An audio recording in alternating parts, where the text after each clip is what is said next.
સાબરકાંઠા જિલ્લાના મહત્વના સમાચાર જોવા માટે અમારી જીકે ટીવી ન્યૂઝને સબસ્ક્રાઇબ કરવાનું ભૂલતા નહીં. શેર જરૂર કરજો મિત્રો. અવનવા સમાચાર જોવા માટે અમારી જીકે ટીવી ન્યૂઝને શેર કરો. જોઈએ હવે સાબરકાંઠાના મુખ્ય સમાચાર. ખેડબ્રહ્માની નવી મિત્રાલ ખાતે આર્કેડતા કોલેજ રાષ્ટ્રીય એવોર્ડ વિજેતા શિક્ષક શ્રી રમેશભાઈ પટેલની મુલાકાત કરી.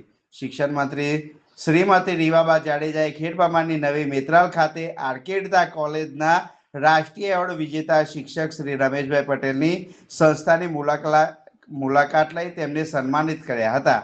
આ પ્રસંગે તેમને જનસંઘના સ્થાપક અને મહાન રાષ્ટ્રચિંતક ડોક્ટર શ્યામપ્રસાદ મુખર્જીને શ્રદ્ધાંજલિ અર્પણ કરતા જણાવ્યું હતું કે તેમણે અખંડ ભારતની જે પરિકલ્પના કરી હતી તે આજે વડાપ્રધાન શ્રી નરેન્દ્રભાઈ મોદીના નેતૃત્વમાં વધુ મજબૂત બની રહી છે.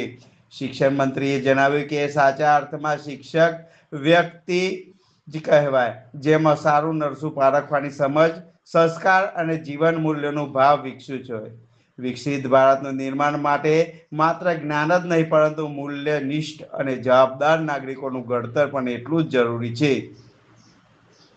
આ પ્રસંગે સાંસદ શ્રી રમીલાબેન બારા, અગ્રણી કનુભાઈ પટેલ, પૂર્વ સાંસદ શ્રી અશ્વિન કોટવાલ સહિતના મહાનુભાવો હાજર રહ્યા.